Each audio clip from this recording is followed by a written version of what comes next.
Llegamos a la recta final de estos cursos y tenemos el honor de contar con el ministro de Agricultura, Pesca y Alimentación, el rector de la Universidad Complutense y Luis Isasi, presidente de Santander España.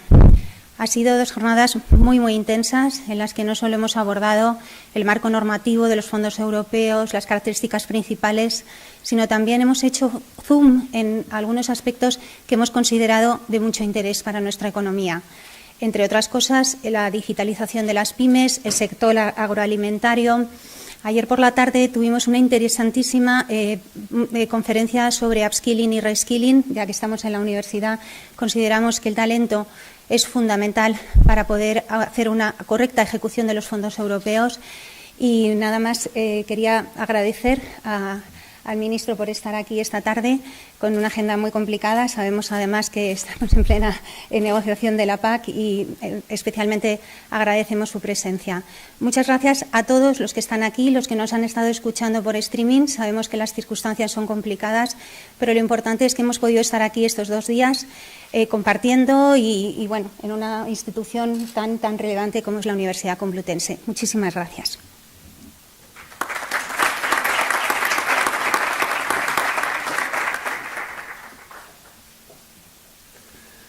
Muchísimas gracias.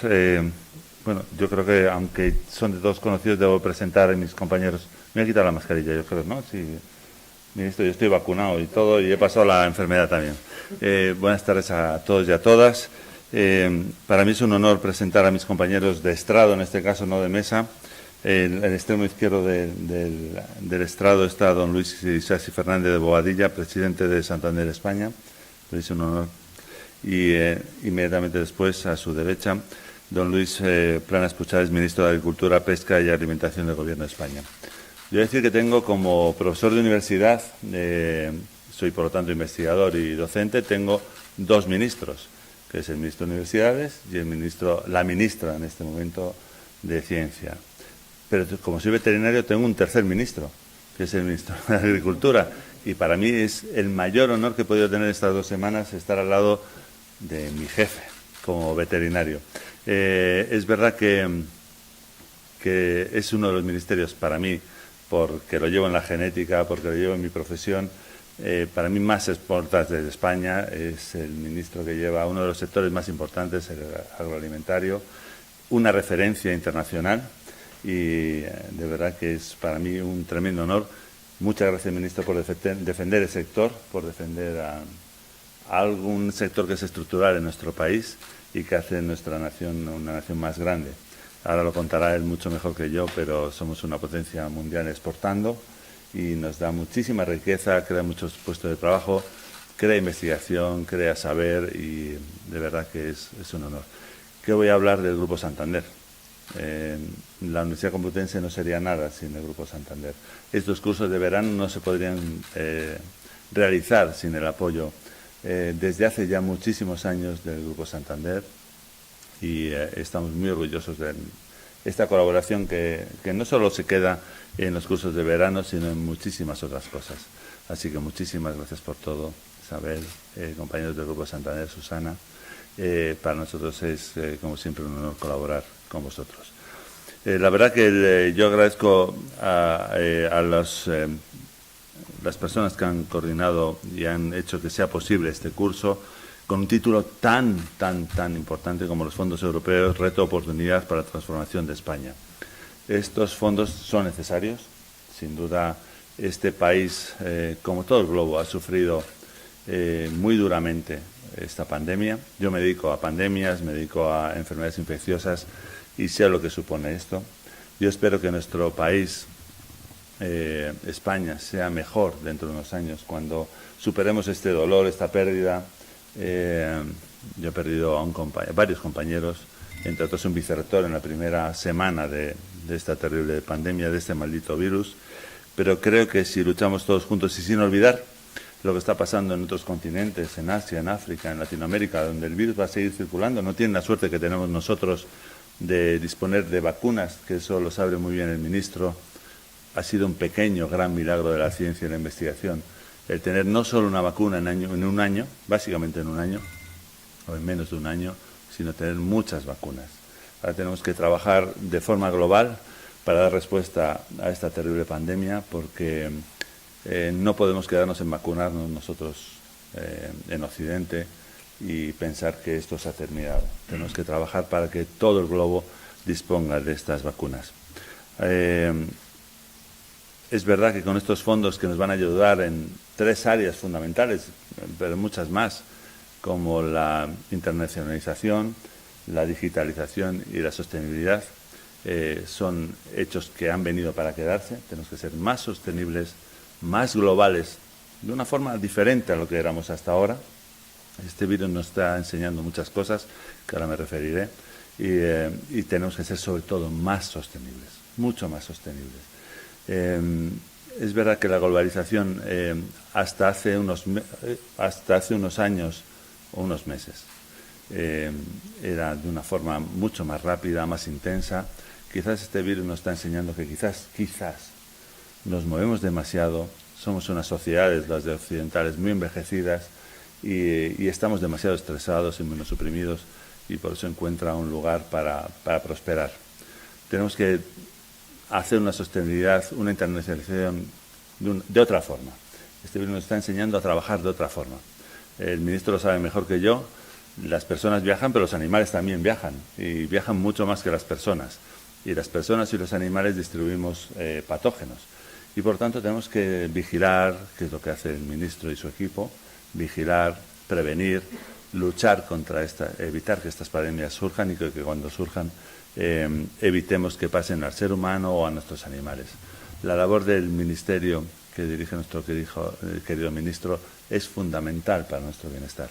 Es fundamental para nuestro progreso como España, como país, como España, y como de forma global todos los colegas debemos trabajar juntos.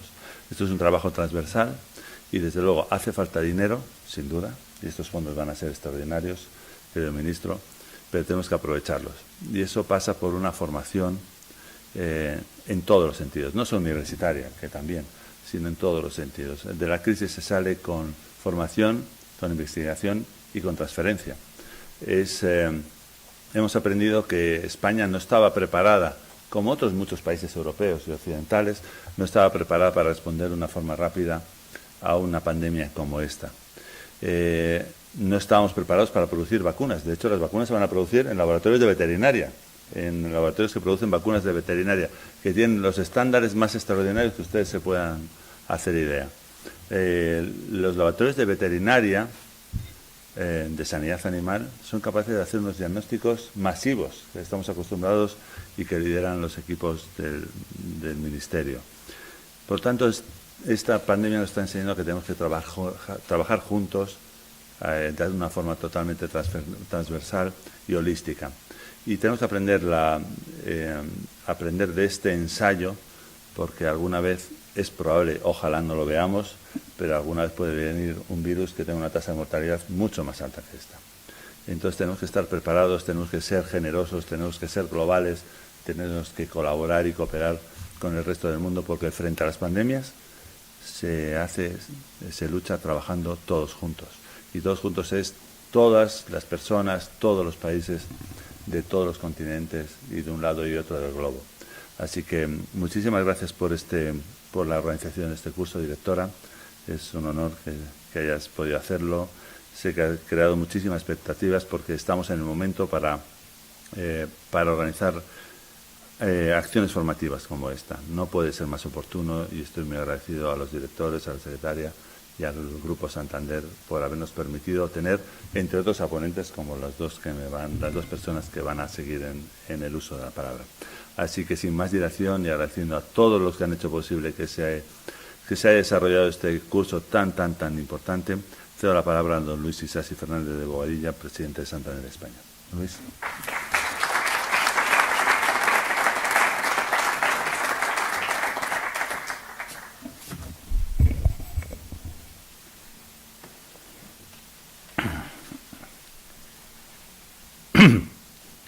Muy buenas tardes. Bueno, lo primero agradecer a la Universidad Complutense y a su rector, Joaquín Goyaxet, tu colaboración para encontrar siempre espacios para el debate y el intercambio de ideas. y agradecer también al ministro de Agricultura, Pesca y Alimentación, don Luis Plana, su presencia en este acto de clausura, en un momento tan trascendental para el sector agrario y agroalimentario. El motivo lo conocen todos ustedes, que es la mayor reforma de la política agraria común de las últimas décadas. Un acuerdo que usted, ministro, ha calificado de histórico y que pone fin a años de intensas y largas negociaciones en el marco europeo. Creo que es una importante noticia para este sector y para el conjunto de la sociedad. Nuestro país, su historia y su progreso no se entendería sin la vital contribución y la influencia de nuestra cabaña y de nuestra tierra a nuestra nación. El esfuerzo de tantas generaciones de hombres y mujeres dedicado a la labranza, a la ganadería, son además una garantía de crecimiento económico y de empleo para miles de personas. Es imprescindible que el desarrollo de este acuerdo para la reforma, lo que llamamos la letra chica del acuerdo, garantice el futuro de este sector clave de nuestro modelo productivo y que con nuestra potente industria agroalimentaria transmita una inmejorable imagen de nuestro país en el exterior. Estos días, ayer creo que fue un día importante, su ministerio está negociando con las comunidades autónomas el contenido del Plan Estratégico Español, que tendrá que ir a Bruselas, entiendo que a fin de año. Ayer entiendo que se celebró la conferencia sectorial de Agricultura y Desarrollo Rural, en la que participan los responsables de la materia de las distintas comunidades autónomas. El acuerdo parece ser está encaminado y sería deseable que en el menor plazo posible pues se logren las propuestas definitivas que doten de certidumbre y estabilidad al sector. Por tanto, su presencia, ministro, no puede ser más oportuna tal día como hoy. Porque además a los 47.000 millones de euros destinados a los agricultores y ganaderos españoles en el marco de la nueva PAC, habrá que añadir las partidas de los fondos europeos para la recuperación y transformación destinados a este sector, de lo cual se ha venido hablando. Tenemos herramientas muy potentes para diseñar un modelo agrario de futuro que garantice el desarrollo equilibrado, inclusivo y sostenible de este mundo rural. Es por ello una muy buena oportunidad para modernizar un sector que es clave para nuestra economía. Estamos, pues, deseando escucharle, ministro. Y antes de terminar, me gustaría insistir, como muestra el título de este curso, en la oportunidad de los fondos europeos para la recuperación y transformación de España y el destacado papel que las entidades financieras podemos desarrollar. En este sentido, podemos colaborar primero como financiadores de proyectos, bien anticipando los fondos a los futuros receptores o beneficiarios de las ayudas, bien financiando a las empresas en la parte no subvencionada, de modo que se multiplique el efecto. Podemos también ser canalizadores de proyectos, originando, distribuyendo y verificando programas de ayuda público-privadas en colaboración con el sector público, y también como impulsores de proyectos nosotros mismos, solos o en colaboración con otros. Proyectos empresariales que generen un efecto tractor para otras empresas españolas. Tenemos una gran ocasión de demostrar de nuevo las ventajas de la tan necesaria colaboración público-privada que cree confianza y que atraiga inversión, que es la que ayudará a reducir, obviamente, el paro. Las entidades financieras en general, y con ellas el Banco Santander, queremos seguir siendo parte de la solución, no solo durante la crisis sanitaria y económica del COVID-19, sino también como un agente clave en la recuperación y modernización de nuestra economía, contribuyendo a atraer confianza, que traiga inversión, incremente empleo y baje el paro, que debe ser un objetivo primordial en la situación actual de la economía española. Muchísimas gracias y paso la palabra al ministro.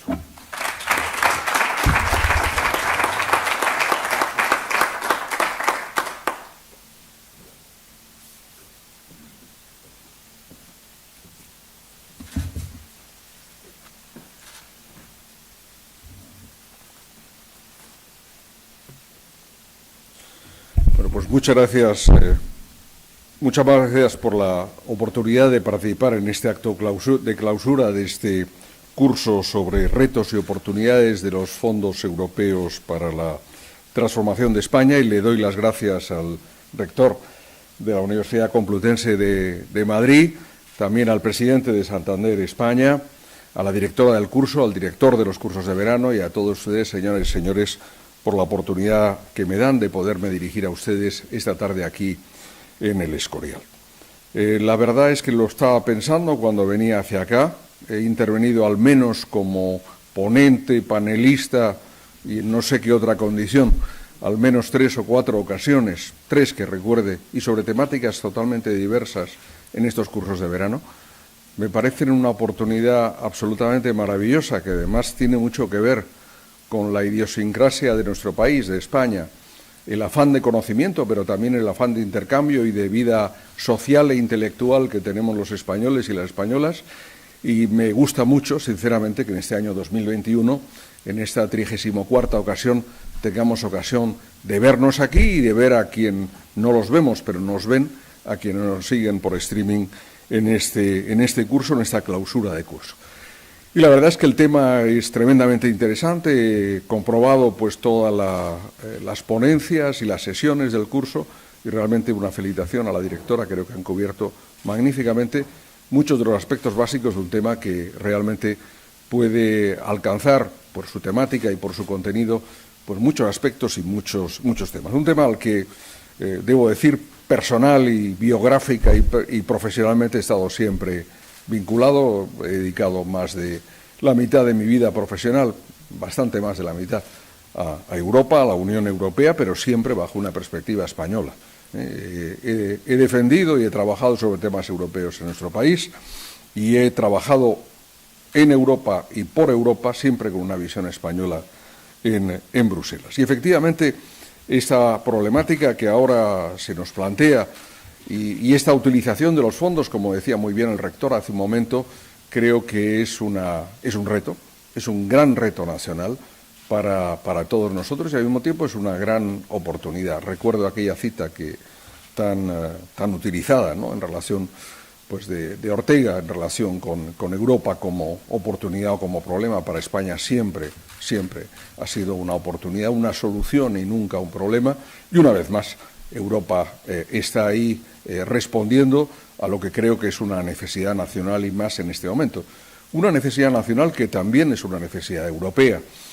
Yo creo, si me permiten, antes de entrar en la parte relativa a nuestro país, creo que lo que ha ocurrido en los últimos meses, y particularmente en las propuestas de la Comisión Europea en el año 2020 sobre el fondo, sobre Next Generation EU, y sobre la decisión adoptada en el Consejo Europeo de julio del 2020 sobre las perspectivas financieras 2021-2027, en la parte relativa, en particular, a la política agrícola común, sobre la que volveré después, pero también en la creación de ese gran fondo de recuperación, significa algo muy importante. Significa la capacidad, por primera vez, y esta es una decisión política, yo creo, de fondo, de emitir obligaciones, de endeudar la propia Unión Europea como tal, en la necesidad de una respuesta común desde el punto de vista financiero a las necesidades de los Estados miembros, y en particular de aquellos más afectados profundamente por las consecuencias económicas y sociales de la pandemia. Por tanto, es también de alguna forma un acto político europeo que se une también a una segunda dimensión que no quisiera dejar atrás, que es la relativa a la adquisición de las vacunas. Evidentemente puede haber muchos escenarios, pero imagínense ustedes si en lugar de una compra centralizada hubiéramos planteado, en su momento se hubiera planteado una competencia entre países en la adquisición de vacunas en el seno de la Unión Europea. Yo creo que es otro magnífico ejemplo de que unidos podemos más, y efectivamente la Unión Europea constituye no solo una unión de Estados, sino también una voluntad de caminar en común que es tremendamente importante. Y me quisiera referir, efectivamente, he visto que el enunciado, y comprobando el contenido del curso, era en plural sobre los fondos europeos, y por tanto me permitiré hablar por un momento del Fondo de Recuperación y de cómo lo enfocamos desde el Gobierno en relación a nuestro país, en en sus trazos generales y muy particularmente desde el punto de vista del sector agroalimentario, que es el mío y al que me dedico profesionalmente en el seno del Gobierno. Y la segunda parte, y me invitaba el presidente de Santander España con sus palabras hace un momento, no puedo dejar de decirlo, a lo que yo que dedico la mayor parte de mi actividad, que es a la negociación y puesta en práctica de la próxima política agrícola común para España, que tan importante es. Sobre el Fondo de Recuperación, Transformación y Resiliencia, yo creo que más allá de los 140.000 millones atribuidos a España, tanto en subvenciones como en créditos, yo creo que es muy importante tener una perspectiva de conjunto de lo que significan estos fondos. Yo pertenezco a la generación, y me complace que Isabel Tocino esté también presente en este auditorio esta tarde aquí, yo pertenezco a la generación de la transición. Yo fui elegido diputado por primera ocasión en 1982 y fui ponente del Tratado de Adhesión de España a las comunidades europeas, aprobado por las Cortes Generales, si mi memoria es correcta, en octubre de 1985. Fui, además, tuve el honor de formar parte de los primeros diputados españoles al Parlamento Europeo a partir del 1 de enero de 1986.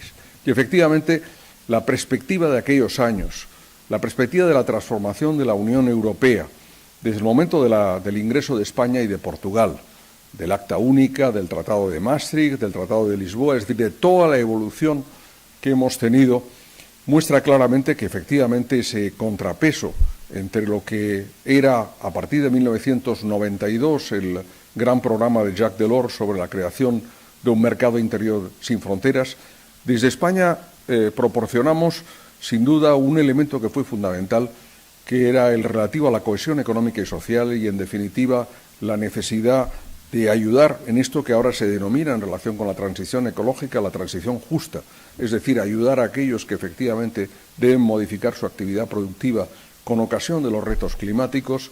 Efectivamente, la apertura de los mercados interiores, la desaparición de las fronteras suponía un gran reto y para ello los fondos de cohesión fueron muy importantes para la Unión Europea y particularmente para España.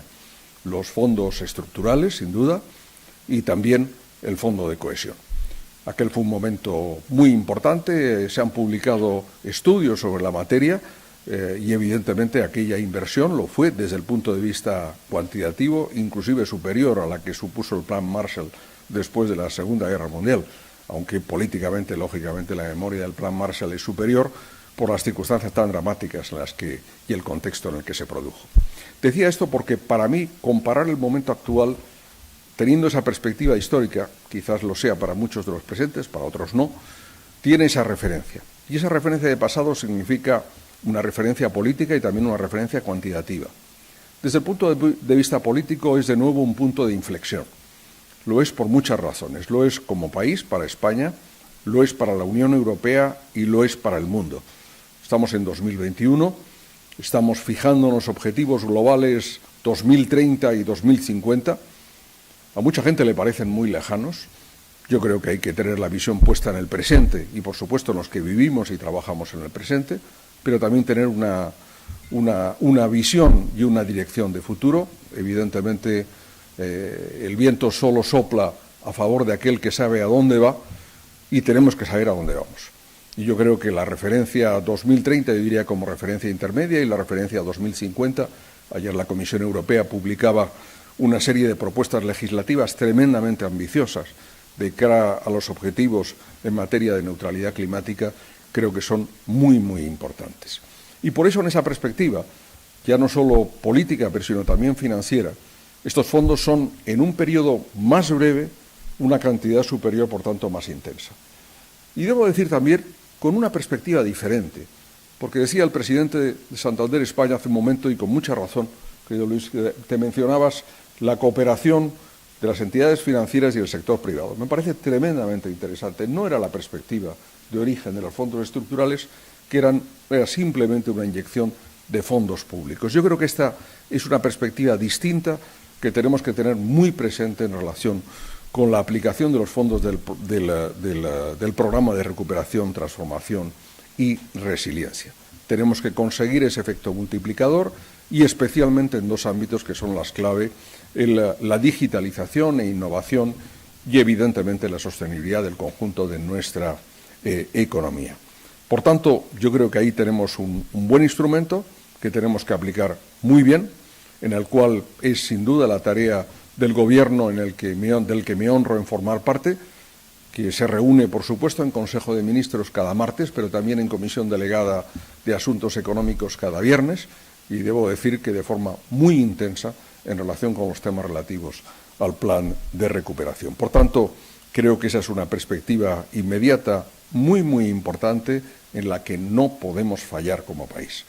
Yo creo que ahí es prácticamente el periodo, la mayor parte de los fondos tienen que comprometerse en este ejercicio presupuestario, en 2022 y en 2023, y por tanto tenemos que tener muy claro, esta misma semana se aprobaba en el ECOFIN definitivamente nuestro programa, se producían los primeros desembolsos y también se aprobaba el PERTE del automóvil eléctrico, que significa, yo creo, una primera gran acción en el marco de este Fondo de Recuperación, Transformación y Resiliencia que tan importante es. Pero hay una segunda dimensión que me gustaría subrayar, de la cual se habla menos, pero que me parece tan importante como la primera. Los fondos no solo deben cubrir necesidades presupuestarias, los fondos tienen que ayudar a las transformaciones de futuro de nuestro país, de España. Por eso, junto a las propuestas en materia de inversión, hay propuestas a la Comisión Europea y en el plan presentado por España en materia de reforma en prácticamente todos los ámbitos, incluido aquel que conozco mejor y al cual me dedico, el sector agroalimentario. Por tanto, significa inversión, significa inyección de fondos presupuestarios, significa también modificaciones estructurales, regulatorias, que son absolutamente necesarias si queremos, como se decía hace un momento, con mucha razón, hacer frente a la globalización, que es sin duda el ámbito natural en el cual nos movemos. Todo ello en el sector agroalimentario es particularmente importante. Debería quizás, si lo enfocara desde el punto de vista de mi dedicación y desde el punto de vista presupuestario, haber comenzado por la política agrícola común. Pero como es más picante, lo dejaré para el final. Y, por tanto, en esta parte, efectivamente, también tenemos intención de utilizar para nuestro sector agroalimentario los fondos del componente 3, básicamente, pero también del componente 13 en relación con el sector agroalimentario en general, sector primario y sector agroalimentario. ¿Cuál es la primera prioridad que tenemos en este campo? La primera prioridad son los regadíos sostenibles. Hay un debate que yo creo que no es auténtico ni cierto, no es un problema de regadío sí, regadío no, es un problema de regadío sostenible sí o sí. Somos el primer país en regadío de la Unión Europea, tenemos el 22,3%, es decir, aproximadamente 3.800.000 hectáreas de España irrigadas, producen nada más y nada menos en producción vegetal que más del 66,5% del conjunto de la producción, es decir, fíjense ustedes el ratio 3 veces superior desde el punto de vista de la producción y la creación de valor. Por tanto, está claro que es un sector fundamental. Vamos a dedicar 563 millones, que con esa participación de las comunidades de regantes y el sector puede superar fácilmente 700 millones de euros en prácticamente los próximos 3 años, lo cual es tremendamente interesante desde el punto de vista de la modernización y de la mejora de un sector donde tecnológicamente España, junto a Israel, somos los países más avanzados del mundo desde el punto de vista de la tecnología del agua. Un segundo sector donde vamos a invertir buena parte de los fondos va a ser el relativo a la agricultura, a la modernización de algunos sectores pioneros de nuestra agricultura, como por ejemplo el sector de la producción bajo plástico de invernaderos, en el cual fuimos pioneros hace 25 o 30 años, pero que necesitan en estos momentos, desde el punto de vista de la sostenibilidad y del reto del cambio climático, un enfoque distinto. Eso tiene que hacerse, evidentemente, por el propio sector, por los propios empresarios, pero queremos desde la Administración Pública darles un empuje y a ello vamos a dedicar también una segunda parte de esos fondos tan preciados. En total, en lo que se refiere tanto a esta modernización como en lo que se refiere a la digitalización de nuestra agricultura y ganadería, vamos a dedicar aproximadamente unos 320 millones de euros. Porque efectivamente digitalización de agricultura y ganadería e innovación son elementos también absolutamente necesarios, y esto es complementario de lo que después diré en relación con la política agrícola común. Y el rector estará muy contento de escucharme cuando le diga que una parte quizás más pequeña presupuestariamente, pero para mí muy querida, de estas inversiones que vamos a realizar va a ser la puesta a nivel de nuestros laboratorios de referencia en materia de sanidad vegetal y de sanidad animal. Tengo, pues como ministro de Agricultura, Pesca y Alimentación, pues una gran responsabilidad y un gran honor. Y debo decir que no solo pues, el propio ministerio que ustedes conocen, sino las empresas públicas tuteladas por el ministerio y también la red de laboratorios vinculada al ministerio es una auténtica referencia no solo nacional, sino internacional. Y efectivamente, como comentaba antes de entrar a este acto al rector, discutí el pasado viernes en Madrid con la comisaria europea de Salud, Stella Kyriakides, justamente los temas relativos a la salud animal, al concepto de One Health, que supone un gran reto, como muy bien explicabas hace un momento, de cara al conjunto de la humanidad y el inmediato futuro. Y yo creo que esta crisis, esta pandemia, nos ha revelado lo frágiles, lo vulnerables que somos ante este tipo de situaciones. Bien, todo ello será un conjunto de inversiones que se sitúan en un montante global, incluidas las relativas al sector pesquero, de 1.051 millones de euros. Pero hay una parte que cogestionamos con el Ministerio de Industria, Comercio y Turismo, en la que estamos trabajando en este momento, que es la del futuro PERTE del sector agroalimentario, que es absolutamente fundamental. Porque, evidentemente, cuando hablamos de sistema agroalimentario, hablamos mucho de agricultura, de ganadería, de mundo rural, y debemos hablar también de agroalimentación, de nuestra industria agroalimentaria y, evidentemente, también de la distribución agroalimentaria que debe estar a nivel. Y ahí tenemos mucho que hacer. Ha habido manifestaciones de interés muy numerosas y tenemos que ser capaces ahora de articular en un contexto que es más difícil, lo comentaba hace un momento, porque estamos hablando de un contexto de pymes, donde el número de actores es muy, muy elevado y donde, por tanto, no se trata de abrir una ventanilla de ayudas clásica, sino de intentar estructurar a las propias federaciones y a las propias organizaciones y proyectos comunes en proyectos de inversión que sean significativos desde el punto de vista de la sostenibilidad y desde el punto de vista de la innovación y la digitalización. Y todo esto coincide con una nueva política agrícola común en el marco, efectivamente, de esas perspectivas financieras 2021-2027. Y si me permiten un breve paréntesis, les diría que en ese contexto la pandemia, que tan trágica ha sido por tantos motivos y lo continúa siendo, ha tenido también algún aspecto, algún side effect, ¿verdad?, de visión positiva, y yo creo que algo que era elemental, como era la alimentación y como era la obtención y el disfrute de productos agroalimentarios, de alimentos y bebidas en cantidad y en calidad suficiente, que nos parecía casi caída del cielo, hemos descubierto que no era así, que detrás de eso había hombres y mujeres, había empresarios, agricultores, ganaderos, pescadores, cooperativistas, personas vinculadas, trabajadores y empresarios de la industria agroalimentaria, empresas y trabajadores de la distribución, que han hecho posible que, como dice la OCDE, España, junto a Canadá, sea el país de los más avanzados del mundo, de los miembros de OCDE, que menos se ha visto afectado en esta pandemia desde el punto de vista del funcionamiento de la cadena alimentaria. Creo que muchos de los aquí presentes, sin duda, pues como yo mismo, residen en Madrid, y Filomena, por 48 horas, nos descubrió lo que la pandemia no nos había descubierto, es decir, que se podía producir una ruptura de stock en la distribución de productos agroalimentarios.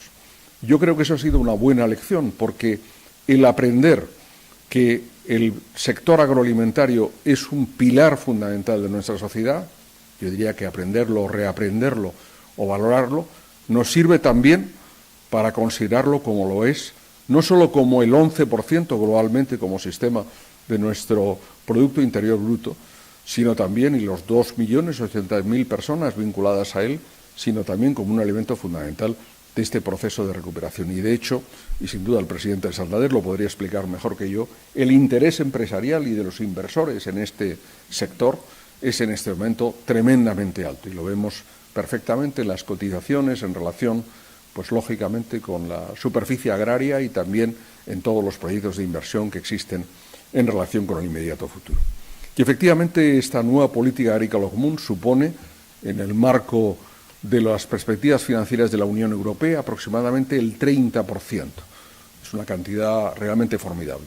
Y permítanme también que haga quizás una explicación sencilla de ABC, pero la quiero decir en voz alta, porque la política agrícola común es la más veterana de las políticas comunes de la Unión Europea y por eso se la ha considerado en alguna ocasión como una política antigua. No lo es.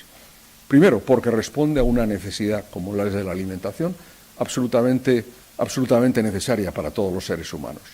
Y en segundo lugar, porque ha tenido la inteligencia, yo diría que como los grandes artistas, ¿no?, de reinventarse cada cierto tiempo. Y en este momento tenemos de nuevo claro que frente al reto del origen, que era simplemente disponer a precios asequibles de alimentos para todos los ciudadanos, de los retos posteriores en relación, por ejemplo, con el ajuste anterior a la entrada de España y Portugal, de las montañas de leche y de mantequilla que existían en la Unión Europea, después de cómo acompañar el proceso sin provocar sobreproducción en algunos sectores, pues yo creo que hoy hemos conseguido efectivamente un nivel de equilibrio en esos objetivos que remuneran a quien, lógicamente, trabaja en un sector como el primario, y como ministro de Agricultura quiero subrayar ante ustedes que tiene dos dificultades distintas de cualquier otro sector empresarial, industrial o de servicios. Primero, el de los márgenes de rentabilidad, que son como media inferiores al sector industrial y sin duda al sector de servicios. Y en segundo lugar, la aleatoriedad, que a pesar de disponer de un sistema modernísimo, el más moderno de Europa en materia de seguros agrarios, hace que la climatología pueda ser sin duda desde el punto de vista del rendimiento, pero también desde el punto de vista de todos los posibles tropiezos y acontecimientos, un elemento que necesita de un apoyo. Y evidentemente el funcionamiento mismo de los mercados agrarios, especialmente en relación con los productos perecederos. Por tanto, tiene razón de ser. Y tiene razón de ser, además, para aplicarla a quien lo necesita. ¿Cuál es la gran novedad? Y se recordaba hace un momento con mucha razón. Esta política agrícola común 2021-2027 tiene dos grandes novedades.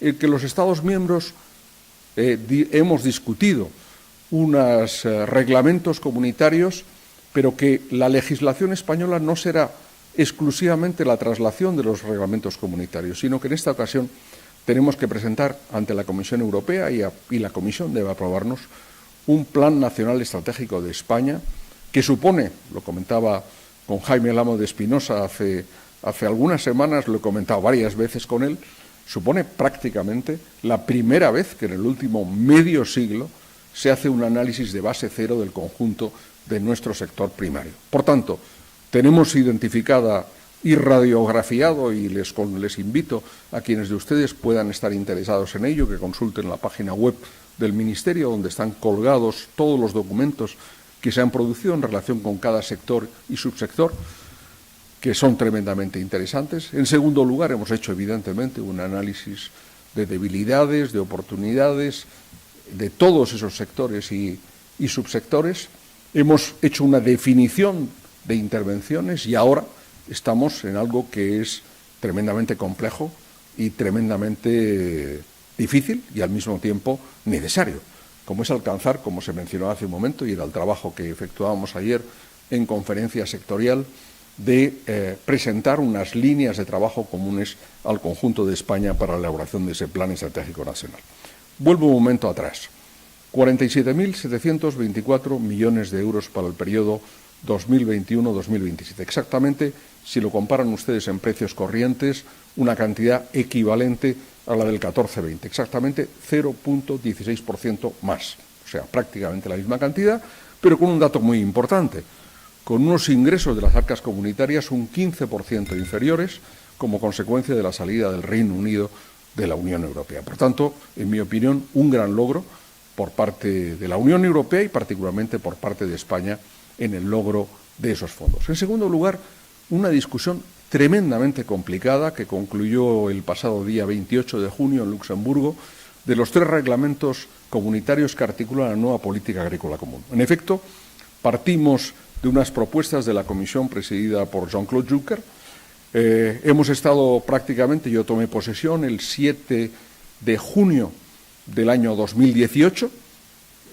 Esa misma semana presentaba la Comisión Europea sus propuestas y prácticamente mis 3 años de ejercicio como ministro han sido los 3 años de ejercicio de la discusión de esta política agrícola común, a la que he dedicado buena parte de mi tiempo como ministro. Además, en medio con el Brexit, además con las elecciones europeas y el cambio de Comisión Europea, con el planteamiento del Pacto Verde y la reorientación de parte de las propuestas de la Comisión. Por tanto, un escenario tremendamente complejo, en el cual hemos tenido dificultades, lógicamente, en ponernos de acuerdo entre los 27 y hemos tenido muchas dificultades en ese proceso de codecisión entre el Consejo de Ministros, que formamos los 27 ministros y ministras de la Unión Europea, y el Parlamento Europeo, que es colegislador por segunda vez en materia de política agrícola común.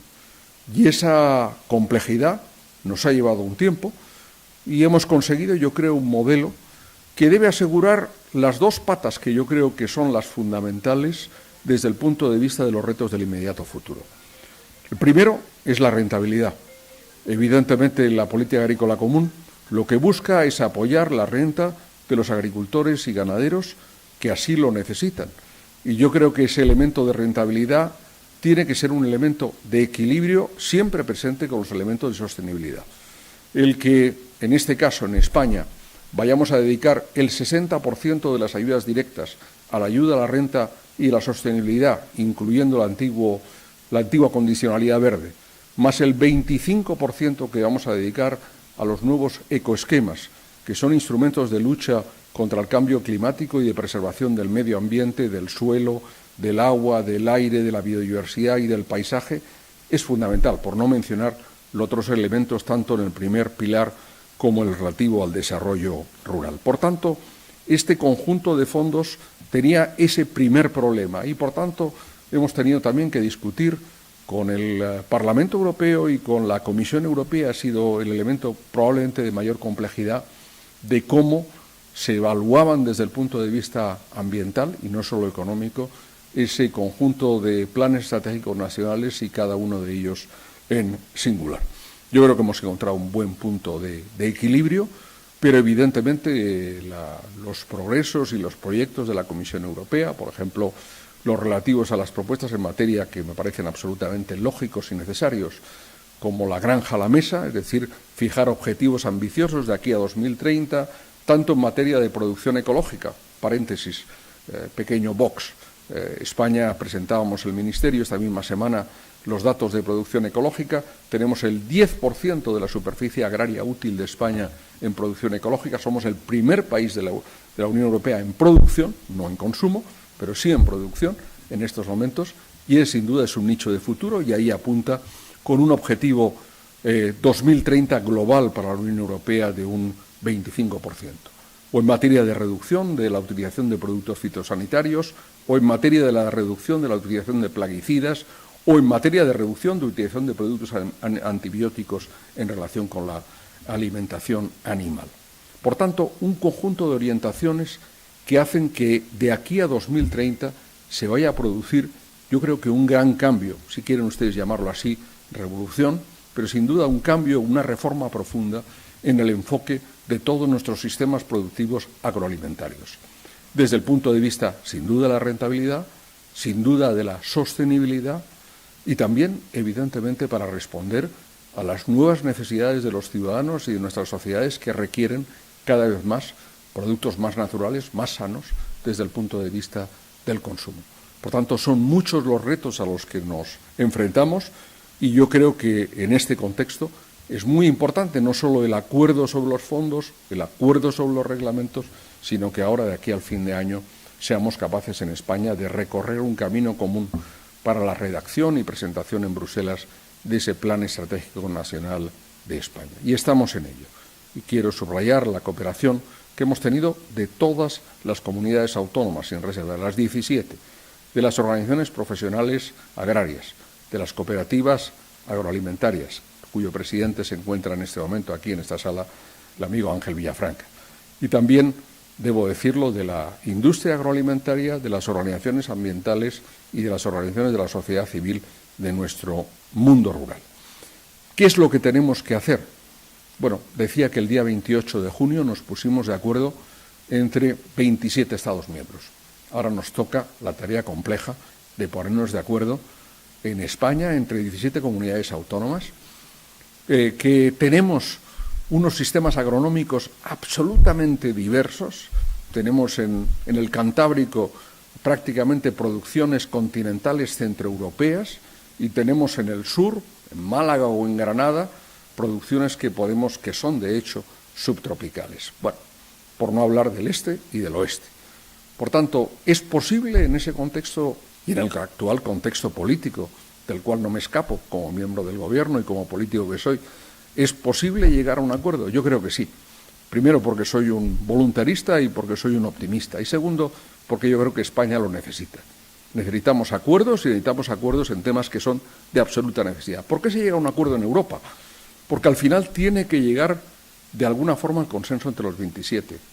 ¿Por qué ayer, por asentimiento, lo comentaba antes de este acto, las 17 comunidades autónomas llegamos con ellas a considerar que el documento presentado por mí mismo, por el Ministerio, como hoja de ruta y como enfoque para la preparación de ese plan estratégico era el adecuado, como punto de equilibrio de las sensibilidades? Porque tenemos que llegar efectivamente a ese acuerdo y si no, evidentemente seremos penalizados desde el punto de vista de los fondos disponibles para nuestro país.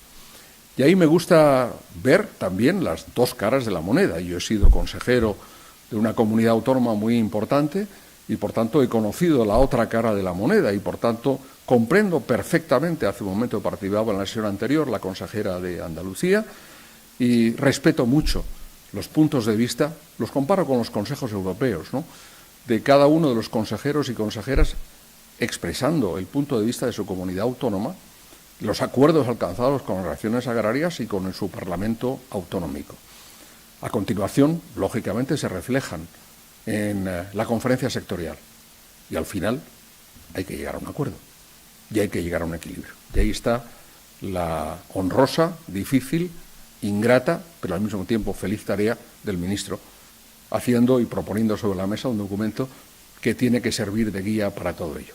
Yo creo que va a ser no solo posible, sino que lo estamos haciendo, y el asentimiento de ayer es una fórmula poco conocida en España, desde el punto de vista de la toma de decisiones políticas. Es probablemente de alguna forma lo que llamaríamos una aclamación silenciosa, pero evidentemente muestra una vía de acuerdo que yo creo que es absolutamente necesaria. Que sin duda hace que, como se mencionaba hace un momento, mencionaba el rector, España cuando llega a acuerdos, cuando llegamos a acuerdos y estamos unidos, somos inclusive más grandes. Yo creo que eso es muy, muy importante para un sector tan importante como el sector agroalimentario. Esa inyección de fondos, si la dirigimos correctamente, y antes mencionaba los análisis efectuados en relación con la política agrícola común, nos permite un targeting, una dirección, una focalización de los fondos en quien realmente más los necesita en el presente contexto. Si conseguimos hacer frente a ese reto de la rentabilidad, que para mí es el reto fundamental. Hablamos mucho de España vacía, hablamos mucho de vaciamiento de nuestros pueblos y localidades.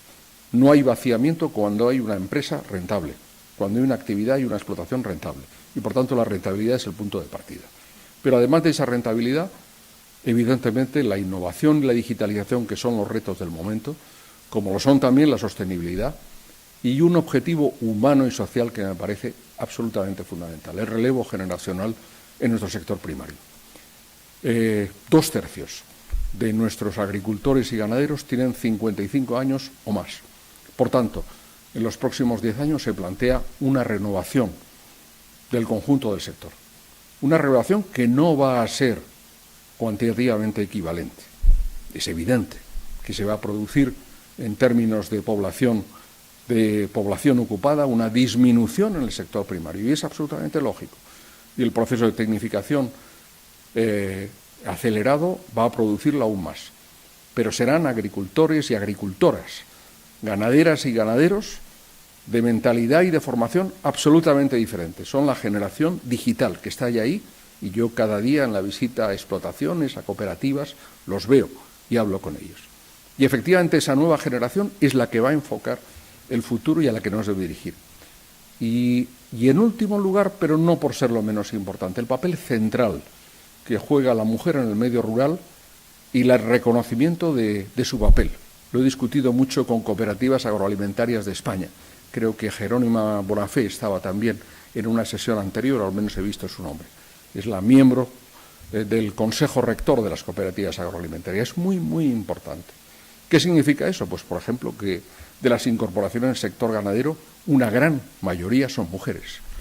Y eso significa también pues, una renovación del conjunto del sector primario, que es tan moderno, y me gusta mucho repetirlo en el Consejo de Ministros, como cualquier otro sector de nuestra economía, y aparte es no solo una seña de identidad, sino un pilar fundamental de España.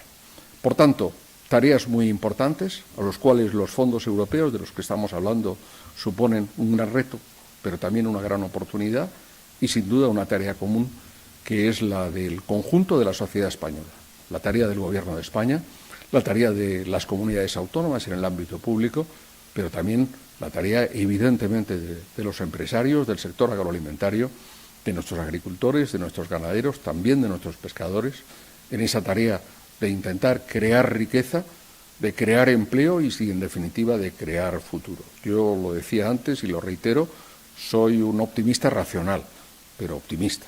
Y creo en el futuro de nuestro país y en el futuro de nuestro país en la Unión Europea. Cuando a nosotros nos ha ido bien, le ha ido bien a la Unión Europea. Cuando la Unión Europea ha ido bien, nos ha ido bien a nosotros. Por tanto, esa conjugación, ese cruce de intereses es fundamental de cara al futuro. Y para eso hace falta menos ruido y más trabajo. Hace falta conseguir solucionar los temas que tenemos ante nosotros, presentar sin duda proyectos realistas, viables, ejecutables, gestionables, hacerlo bien, y si lo conseguimos yo creo que será nuestro mejor tributo al conjunto de la sociedad y nuestro mejor tributo a las generaciones futuras que se lo merecen, porque para ellos trabajamos, de ellos también es el futuro y también el sector del sector agroalimentario para el cual me honro en trabajar. Como el ámbito era de fondos europeos, en plural, me he permitido ir un poco más allá del encargo que había recibido, pero espero en todo caso que haya sido de su interés. Muchas gracias.